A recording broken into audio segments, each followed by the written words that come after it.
So this is my like daily misery, is that I have two hairstyles on my head at the same time instead of like one cohesive hairstyle. This is a lot of hair. And it is basically its own thing right now. I basically have a short haircut under this.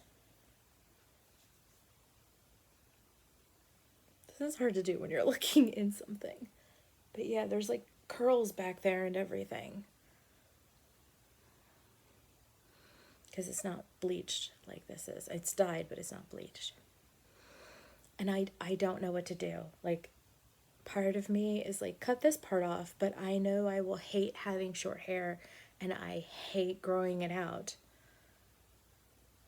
And this is the only part of it that I like right now, even though I don't even like this because it's, too thin on its own, which is why I'm growing it out. And it is, dead. Like it's so beat from playing with it over and over and over again. Yeah, so I'm in hell, and I don't want to shame a box dye that I have been using since it debuted, but something's up with the Feria because I used it on this. This was gray, and maybe I've just never used it on this much gray before, but it feels awful. It feels like I went to the beach, and then your hair feels all salt watery until you wash it, except I've washed it a zillion times since I dyed it, and it hasn't stopped feeling like almost like grainy or gritty. And I've never had this happen before. So if anyone has ever had this happen before with any dye, please tell me how to make it stop. I read about some delicious sounding hair masks, and I think I'm going to try them next because I don't know what else to do. It feels terrible, and I'm a constant hair toucher. And when I touch it, this side feels fine because I didn't use that on there. It pretty much goes from like here over. But when I touch it, ooh. And it's the only thing keeping me having it is that it's not the worst looking.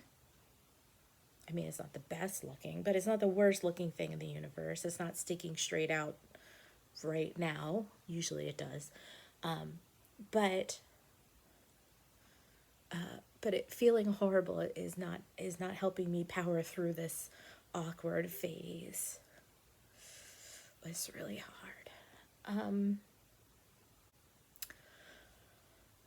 So now that I've wasted 2 minutes of your time freaking out about my hair, let's talk books, and let's try to get a little bit less glare off my glasses. People have their little like ring things and I can't not see them. And yet I'm like, I just want to reduce the glare for you and me. The glasses had to go. I couldn't stand the glare. I want to talk about a couple of books this week. They're coming out, I guess it'll be here tomorrow, the 22nd of March, 2022. One was a little surprising to me, and the other was, I didn't make it through, and I was surprised by that. So I saw on Twitter that there was an article trending, an interview with Ann Tyler. And of course, it's got a clickbaity title. And of course, it's behind a paywall. So I can't read it. I tried my usual workaround for that, and it did not work. And because I get dizzy easily, I can't just try it over and over again to see if maybe I'm just like not timing it correctly. And so I just decided not to read it, knowing that it probably is clickbaity as heck, and knowing Ann Tyler fairly well as a writer, believing that what she wrote probably stands on its own. So what she said was, I should be able to write whatever I want. I'm paraphrasing, by the way. I would be foolish to, but I should be able to. And she was talking about appropriation. Now, if you don't know anything about Ann Tyler's writing, I have been reading her since I was a kid. She had a book that was turned into a movie called The Accidental Tourist. I could not see The Accidental Tourist because I was too young. I loved watching movie previews when I was a kid. I watched them obsessively, repeatedly, and one day I'm going to be talking to someone about how I am probably somewhere on the spectrum, and that's going to be one of the things that I'm going to be talking about in terms of like a special interest, that I would watch the preview channel. My cat is just scratching. She has like a cardboard box, and then she like scratches it and like gnaws at it and then spits out the parts that she gnaws. Just ignore the scratching noises behind me, please. I just gave her a brand new box, so she's very excited. So I would watch the preview channel obsessively. So I had a lot of movies that I wanted to watch, but I couldn't always watch them. Often they were rated R, or I just hadn't gotten to them yet. We didn't have the movie channels. And so what I could do was I could go to the library and I could get the books. And I read this book, and I read a whole bunch of her other books. And I know that she writes these very interesting, quirky stories, primarily about white Baltimorean families. Now, a lot of her stories over the past 10, 15 years have been generational stories, as is the book I'm going to be talking about in a minute. So when she says that she should be able, the quote is that she should be able to write a black like man, I think is what she said. And she also said, I would be foolish too, but I should be able to. Now, I would love to see that quote in context. And I think that it's interesting that she uses the word foolish, because I think when she says foolish, in context, it's going to say that she recognizes that she does not have the experience to write an entire book from a black perspective and do it well. The fact that she says it would be foolish for me, an 80-year-old white woman, to write a book from the perspective of a black man, cool. She recognizes that. The fact that she says she should be allowed to anyway, I'm assuming that in that article it says, and then judge me as you will by the content of my writing. I don't know that for sure, but I'm assuming. So here's the thing. She writes these generational books, including the new one, which is called French Braid. It comes out Tuesday, the 22nd. And in this book, you go through, this family and how they sort of got to where they got in terms of how they don't really feel close. And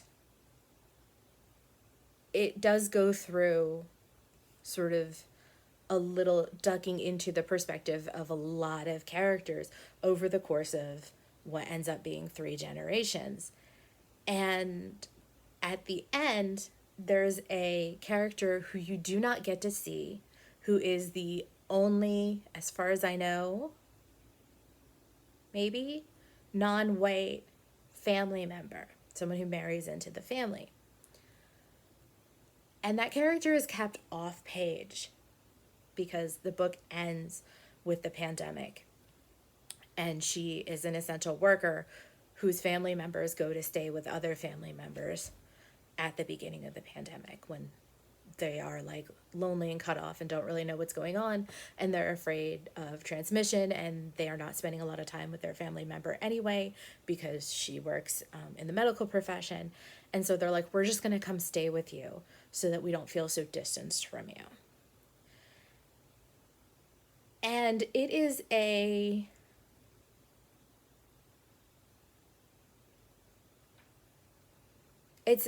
it's a way to show that, you know, these families are diversifying without having any representation on the page, really.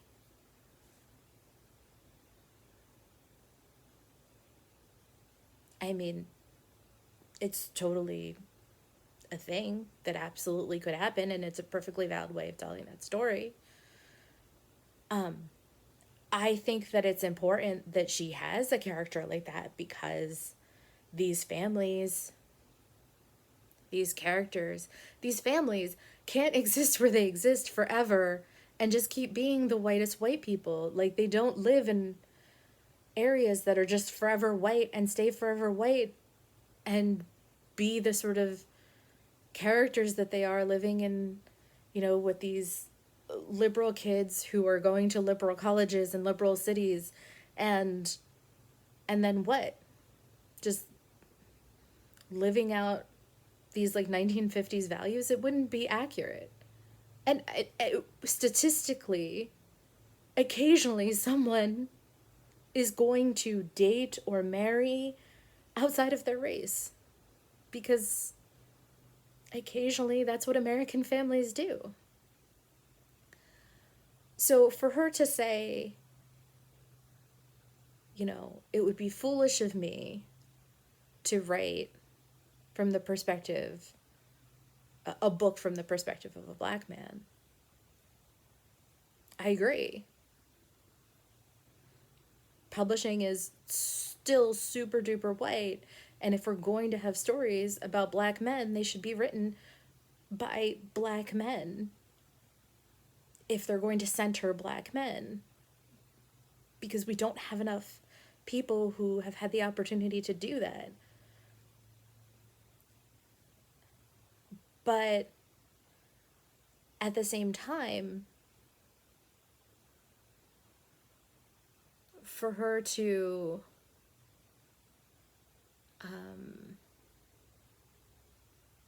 avoid writing characters in a generational story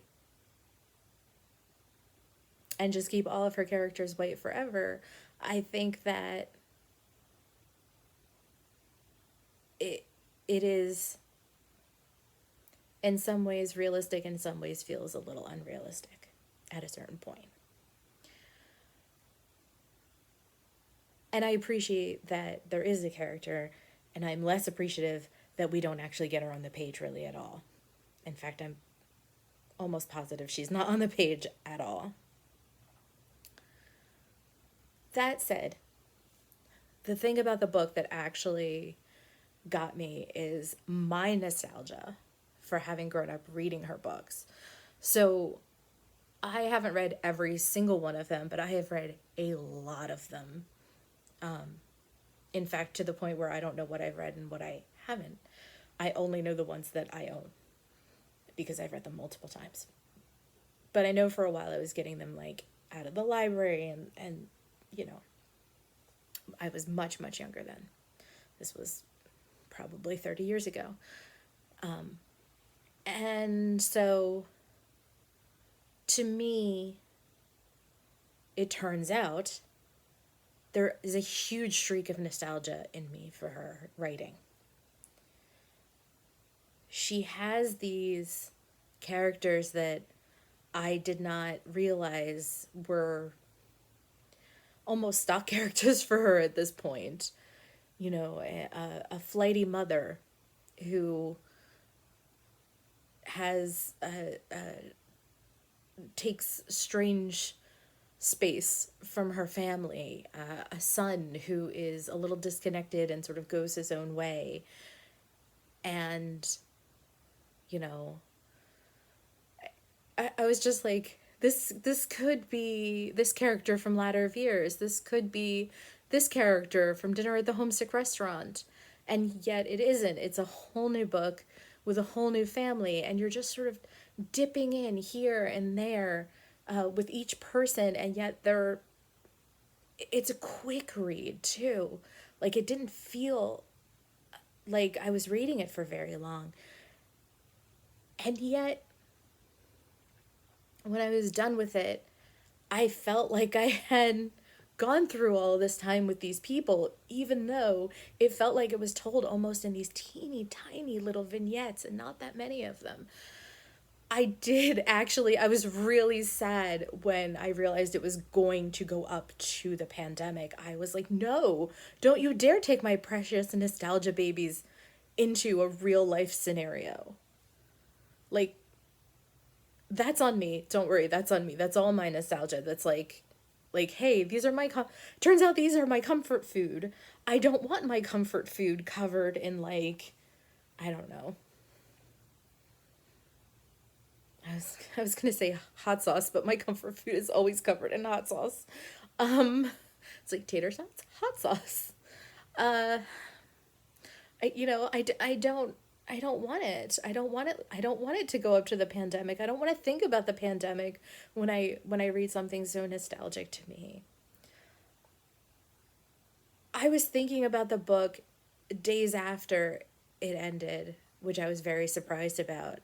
Just the way that the characters interact, the way that they didn't talk, the ways that they didn't talk to each other, the ways that they did talk to each other.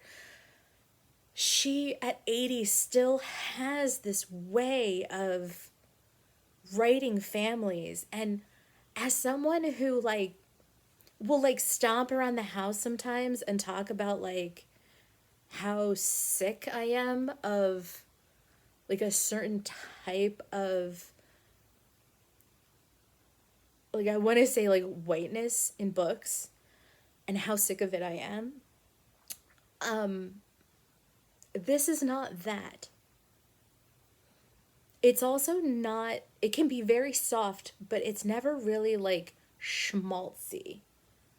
And I think that's why I always went back to her. Even when I was like in my like grumpy teenager phase, I always found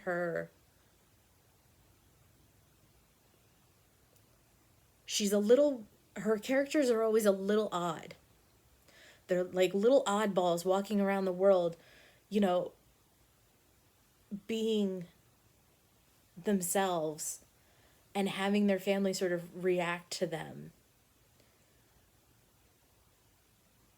And sometimes it's okay, and sometimes it's, we don't know what to do with you.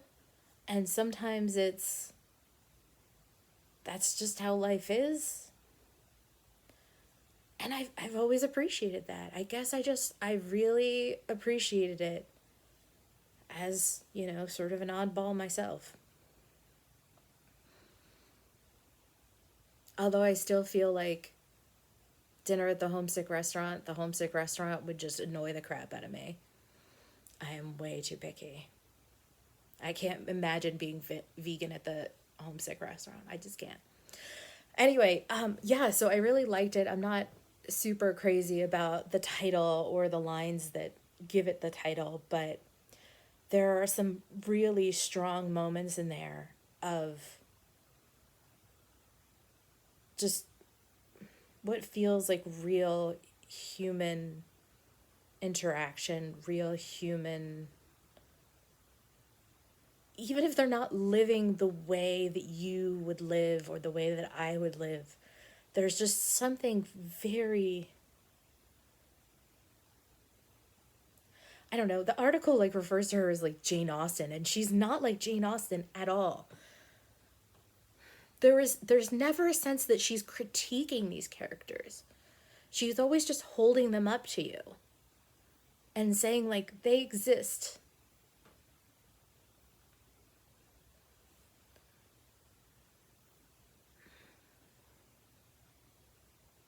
I wonder if anybody else feels nostalgic about her the way that I do. I was I was saying to a friend of mine, my nostalgia list is so weird. It's like Ann Tyler and, Sweet Valley High and like Clive Barker's Magica and like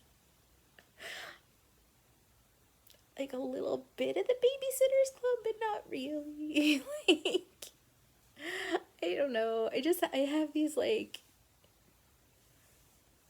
I was really into Freddy Krueger when I was like 12. It's just,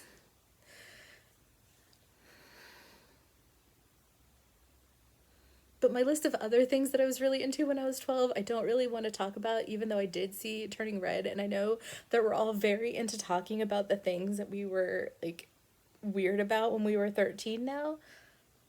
I'm still not going to discuss them here. So the other book I read is a YA called City of Dusk. Now, I have previously read this author whose name is, I believe, Tara Sim, and watch it be Tara, because I'm Alana, not Alana. And I always joke that this is the author who sold me on a book about gay clocks, which is only partially true. But yes, so of the things that I never thought I would say in my life, I've really enjoyed this book about a gay clock. And so I was really looking forward to this book because it is the adult debut of this author. So I got about 20% in and I DNF'd it. I'm really disappointed in not the author, because I'm not. I think that everything that everybody writes, I'm super proud of them for finishing it. Wish I could finish more. I'm really sort of disappointed in our publishing industry for having these criteria in YA that are so stringent now that when you write an adult book and you progress over there, you can still see that in that work. And it makes you realize how YA has become narrower and narrower over time.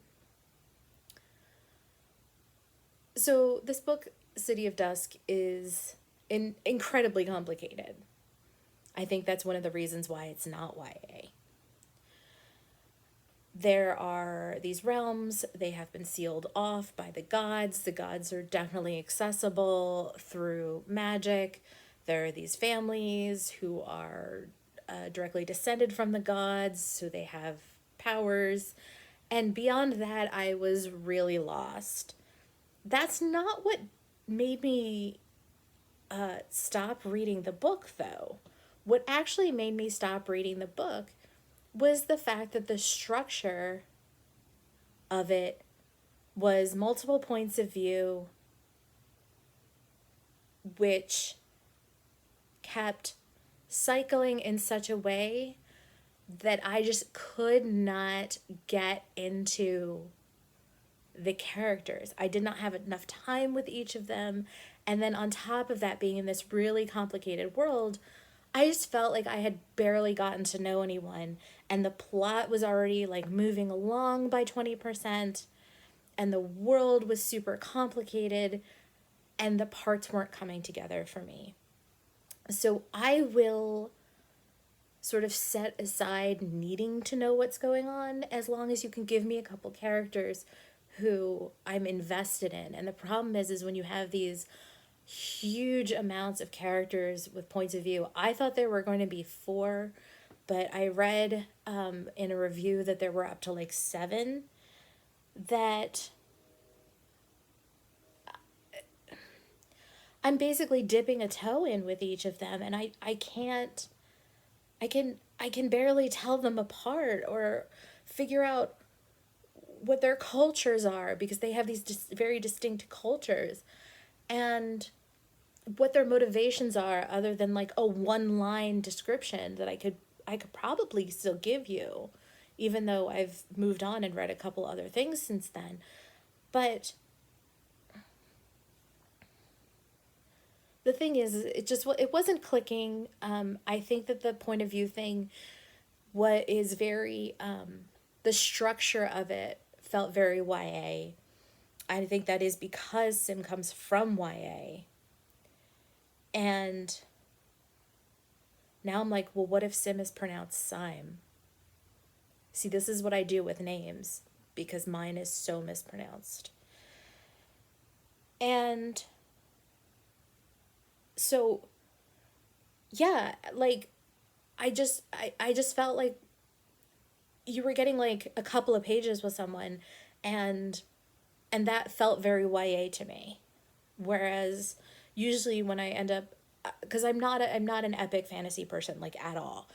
And there were a few in the Hugos that really grabbed me. And one of the things that they let you do is they let you, like, even if you're going to have a multiple perspective, you are sinking into that world with those characters, just absolutely sinking in. You are with those characters for a little while before you're switching perspectives. You're not switching perspectives quickly. You're not switching perspectives without getting more than just introduction to character, here is their motivation. You are getting plot, you are getting you're just getting more. You're getting meat. And this felt like info dump, which I'm not saying is a bad thing. I'm just saying it felt like the book was structured to be like YA, which is get the information, get the characters introduced. Again, I'm not criticizing the author. I think that this book would have worked really well as YA. And in fact, there were, when I looked at the reviews, because like I've said before, I look at the reviews, I look at the good, I look at the bad. A lot of the complaints were, this feels like YA where the characters are just a couple years older. And while I have a huge appreciation for the new adult and the bridging age of, these young people going into adulthood, there was nothing that these characters were doing from the get-go, maybe dropping one F-bomb, that made them feel like they were anything but teens who were sort of trapped in the same teen things that would have been going on in a teen book. So, again, it's not my genre, so I was not inclined towards it anyway. I was giving it a shot literally because of who the author was. I highly recommend The Clock Book. I really, really loved it. Even though it's fantasy and, guys, and one of them is clock. Like, I'm pretty sure that's the same author, and I absolutely fell in love with that book and did not expect to at all. Read it for Rainbow, just adored it. And yeah, unfortunately, just could not connect to it. Just couldn't. Maybe after the series is done, whatever comes next, I will do it, because I don't feel like she's an untalented author or anything like that. I just feel like this wasn't it for me. Okay, so otherwise I just read some graphic novels. I read something called The Me You Love in the Dark, which is Scotty Young, who usually does all those like really cute chibi Marvel characters. And that was really cool. I would say that if you go into it, the most disappointment I saw from reviewers on Goodreads was they were taking it very literally. If you see it as a metaphor of a relationship, you enjoy the story a lot more. People who took the relationship very literally did not did not like it. But I thought it was really cool. I thought it was a really interesting twist on a haunted house story. And then the other one I read is Nice House on the Lake. So like I was all about the horror comics when I got on Hoopla. I was like, "Oh, what's new? I'll just look. I won't read anything." Lies. Nice House on the Lake. I'm so mad that this is a new drop of a graphic novel for a title that's ongoing, because I should have just waited until it was done. The author is James Tynion. Tynion? Again, I'm terrible at names. Why do I do this to myself? I should just put the names on the screen and not even say them. The fourth. And he's not only super great, but super nice. I met him at, I think, my last ALA. He was signing the backstagers, which is super fun. And how I got to know him and did not realize that he also writes like grown up horror, not just like queer teen fun horror, but like actual scary stuff. And this new story is there. Okay, first off, there are a lot of characters, like a ton of characters.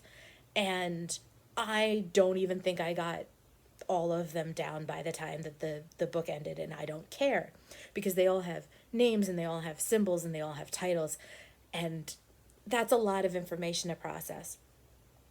So my suggestion is just go with it, because the concept of the book is really freaking cool.